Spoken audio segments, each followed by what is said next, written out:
ឥឡូវក្តាន់បងត្រូវតាំងចិត្តអើយធ្វើតាមគំនិតរបស់ខ្ញុំ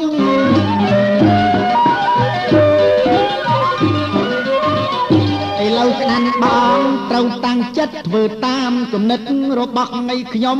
បងពុតធ្វើស្លាប់ដេកសំងំក្អែកមិត្តល្អអញ្ចឹងអូឲ្យក្តាន់ហ្នឹងធ្វើជាស្លាប់បាទចា បងពុតណើយធ្វើស្លាប់ដេកសំងំដើម្បីបន្លំចិត្តព្រានព្រៃព្រានឃើញបងស្លាប់លែងប្រយ័ត្នប្រយល់អវល់តែញ័រមាត់ញាប់ជើងដៃស្មានជីវិតបងខ្សិនខ្សៃព្រានភ្លេចស្មារតីគិតតែអើយព្រានក៏ឈោងដៃដោះតាក់ខ្ញុំស្រែកបងខ្ញាំងស្ទុះរត់រឯងចាំស្រែកណាបងអើយបងព្រានក៏ឈោងដៃដោះតាក់ខ្ញុំស្រែកបងខ្ញាក់ស្ទុះរត់វក្តាន់ធ្វើតាមមិត្តដល់ស្មោះថ្ងៃសមានធរសង្គ្រោះឲ្យរស់ថ្ងៃបានពេលដែលក្តាន់រត់ព្រានបញ្ញាប់លោកដៃចាប់ច្បោកស្រួយចំណានព្រានខឹងអូខំក្តៅមែនតើចាពេលដែលឡើយក្តាន់រត់ព្រានបញ្ញាប់លោកចាប់បានច្បោកស្រួយចំណានក្រវែងចំក្តាន់ឲ្យខ្សែប្រានប៉ុន្តែខកខានមិនត្រូវអី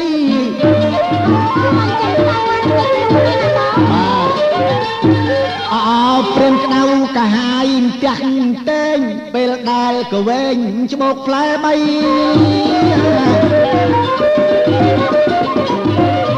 ព្រានក្តៅកាហាយផ្ទះ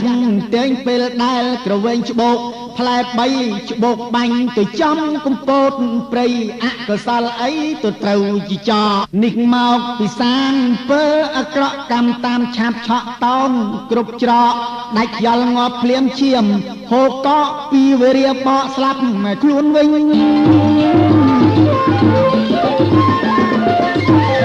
មិនអស់ចិត្តនៅសុផាអ្នកអើយដែលខ្ញុំមិនចាំកែបំពេញអើយ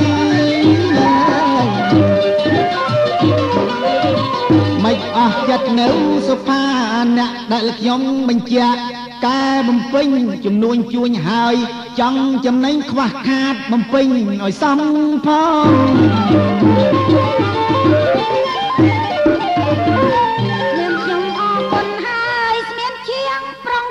ចម្រៀងច្រៀងឆ្លើយឆ្លង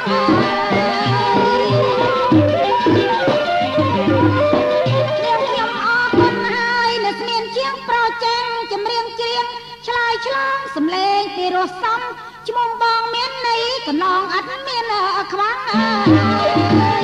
សើថែមទៀតតួយ៉ាងដូចជាចចកថ្ងៃព្រៃល្អតែសំដីចិត្តអាក្រក់ណាស់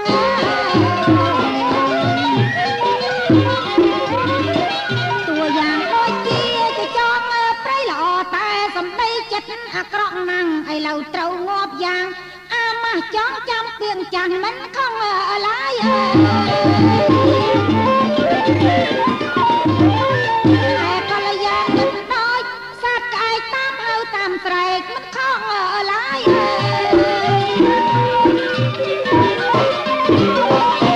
ហើយកលយ៉ាងមិនដូចជាសត្វក្អែកតាមហៅតាមស្រែកមិនកន់តើយឲ្យមិនរួចខ្លួនបានសុខស្បាយនឹងហើយហៅថាមិនដល់ល្អ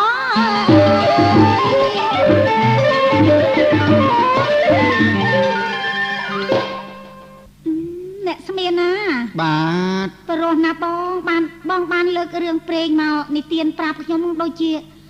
អូនជានៅតែជក់ចិត្តមិនចង់ដាច់អាឡ័យពីបងសោះណាបងវាទាស់ទៅដល់ម៉ោងនេះអូនណាចាអញ្ចឹងមែនហើយបងទៅ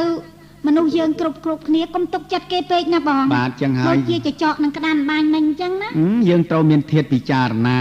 នៅក្នុងខ្លួនណាអូនណាចាបើចឹងផ្លូវណាដែលត្រូវទៅផ្លូវណាដែលមិនត្រូវទៅណាបងល្អណាស់បាទយោបល់ល្អណាស់ចាបើអញ្ចឹងសូមពីរោះពីបងបន្តិចមកណាបងណាបាទ